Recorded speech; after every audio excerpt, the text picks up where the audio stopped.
Je m'appelle Pierre-Henri de Mozas, je suis le directeur technique du judo en tant qu'Est Toulouse. Moi, je travaille avec des jeunes en situation de handicap depuis 1995. Ça s'est fait tout simplement. J'avais des dirigeants qui étaient éducateurs spécialisés.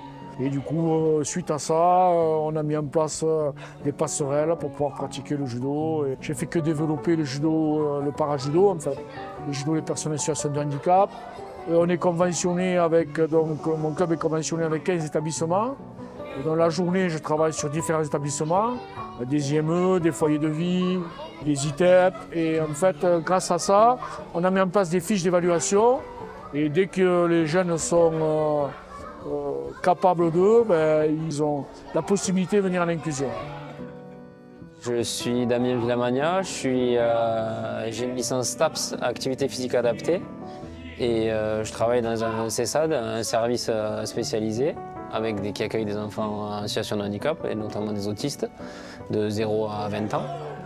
Et depuis 2015, je travaille avec Pierrot au club du GEC. Je m'appelle Christophe, j'habite au Soleil. Mon fils vient au judo ici depuis 2 ans et demi, c'est sa 3e année. Nous avons connu le judo par des éducateurs de mon fils. C'était le seul club qui acceptait un enfant handicapé. Donc, mon fils a un handicap multiple vis-à-vis de... C'est cérébral à la fois de la motricité globale et fine. Et donc, il a beaucoup progressé depuis qu'il vient ici. C'était difficile au début.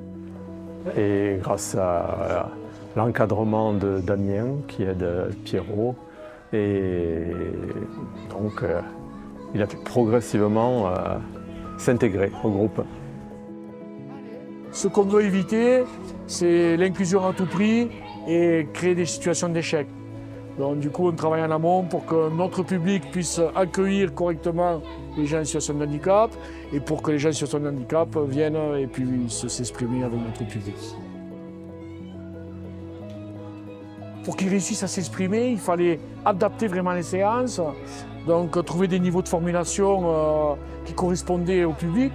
Et au début, c'est ça qui m'a beaucoup plu, me creuser la tête pour trouver des solutions, des jeux, différentes façons de passer les messages, de façon à les amener progressivement au judo. Dans un premier temps, je ne savais pas dénaturer l'activité, je faisais vraiment que du judo, avec des gens donc, déficients, moyens, légers. Et petit à petit, je me suis intéressé davantage aux personnes atteintes d'autisme, aux personnes un peu plus déficientes, plus profondes, plus sévères. Et donc là, il a vraiment fallu dénaturer l'activité, amener des séquences pédagogiques réalisables avec un public qui était sans communication. Et je pense que ça a été là ma force, où on a pu, voilà, ce qui me plaît, c'est la communication de cœur à cœur. Tous les liens qu'on a pu créer, et des liens d'ailleurs qui continuent, parce que j'ai les enfants à l'âge de 6 ans dans les IME, depuis 1995, et maintenant j'ai dans les foyers, c'est des adultes. Et ils font déjà du judo avec moi depuis 25 ans. C'est énorme, quand ils changent d'établissement, ils retrouvent le même prof de judo. Donc c'est quand même un lien fort, et surtout cette régularité, elle est hyper importante pour eux, parce que c'est rassurant. Hein. Je passe de l'IME à un foyer, ben hop, je fais du judo avec le même prof. Donc j'ai ce lien qui m'aide à accepter les nouvelles situations. Ce qui est bien, c'est que c'est le seul sport qu'il fait depuis 3 ans où il est avec des valides. Il avait fait déjà de l'équithérapie, donc il était avec des enfants en situation de handicap. Il fait aussi du handisport avec une prof de sport.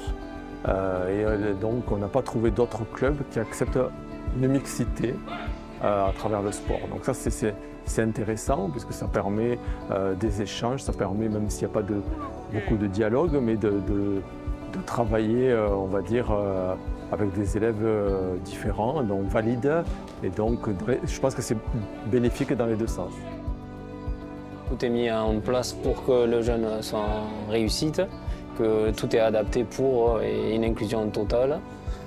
Il n'y a pas de différence. Dès le plus jeune âge, les jeunes en situation de handicap sont inclus de façon normale et du coup ça fait aussi du bien aux jeunes du club de voir ça au quotidien et de ne pas faire de différence finalement.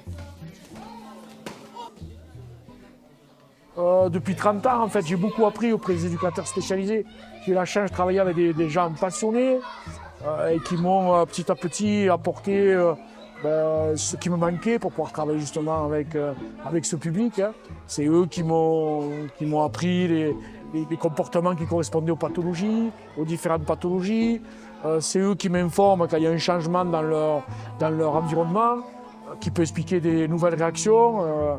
Voilà, et du coup, on fait vraiment un super boulot avec eux.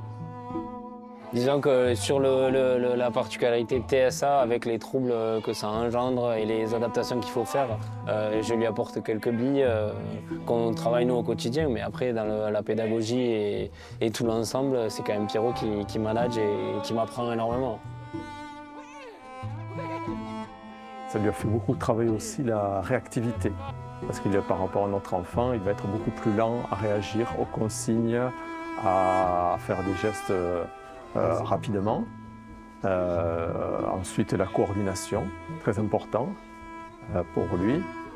Voilà, tout un ensemble au point de vue moteur, coordination, réactivité, les appuis et puis des gestes moteurs à faire. Par exemple, quand il a fait un petit combat, il n'est pas capable encore de remettre son kimono en place. Il l'a mis en LED. Sinon, il va rester débraillé jusqu'à la fin de la séance. C'est des choses qui paraissent simples pour notre enfant, mais pour lui, ce n'est pas encore acquis. Ça ne fait que évoluer. Chaque année, j'ai l'impression qu'il y a de plus en plus de jeunes inclus dans le club et qui, de façon toujours bienveillante et positive, en tout cas, au sein du club. Et ça permet des choses formidables. Je pense que quand on mélange tous les genres, tous les êtres humains, on est un peu le reflet de ce que devrait être la société, quelque part. Il n'y a plus de différence. Franchement, ça c'est ce qui saute aux yeux, c'est qu'ils ne sont pas de côté, ils ne sont pas mis de côté, ou vraiment ils sont considérés à part entière et c'est normal. Au début, il était très stressé d'être parmi les autres. Là déjà, il arrive plus détendu, il connaît le groupe, il n'est plus en état de stress. Et progressivement, ça va mieux. Voilà. Le bienfait du judo, c'est que même si tu ne comprends pas les consignes en langage réceptif, tu vois, en imitation, au judo, tu as le droit de copier. Et du coup, c'est ce qui permet de se fondre dans la masse et d'arriver à faire ce qui est des gestes quotidiens que tu ne pourrais pas faire en restant à l'école. Notre objectif à long terme, c'est que dans tous les clubs, on puisse accueillir les gens en situation de handicap. Moi, j'interviens dans l'établissement où les jeunes sont regroupés, mais après, ils ont chacun leur maison, leur endroit de vie. Et il faudrait que chaque club, près de leur endroit de vie, puisse accueillir les personnes en situation de handicap, quelle que soit l'activité. Ça peut être du judo, ça peut être de la danse, n'importe quelle activité sportive, c'est super. Je leur apporte les habiletés motrices fondamentales qui vont leur permettre après de pratiquer un sport n'importe où. Voilà.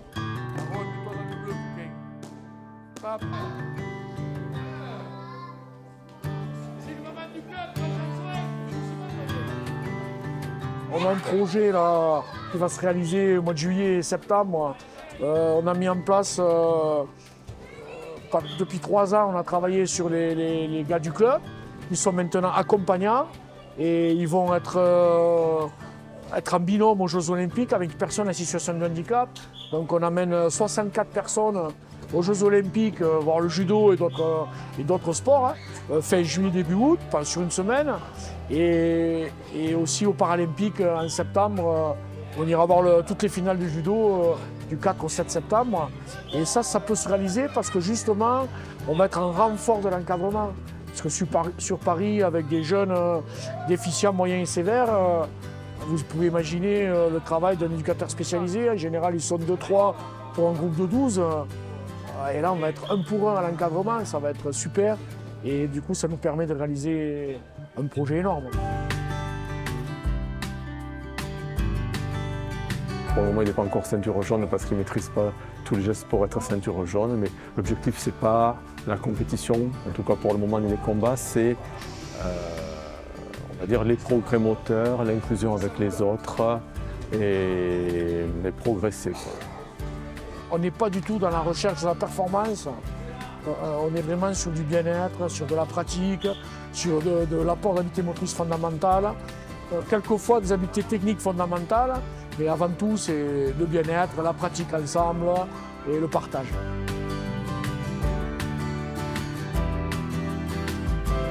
Merci à Damien, merci à Pierrot pour l'avoir inclus, pour leur bienveillance, pour leur rigueur et pour leur dynamisme. Parce que je trouve qu'ils allient bien à la fois la rigueur, faire travailler les enfants, tout en étant bienveillants et pas les rebuter non plus. Ils arrivent à trouver le juste milieu, donc c'est très bien. Voilà, continuez comme ça.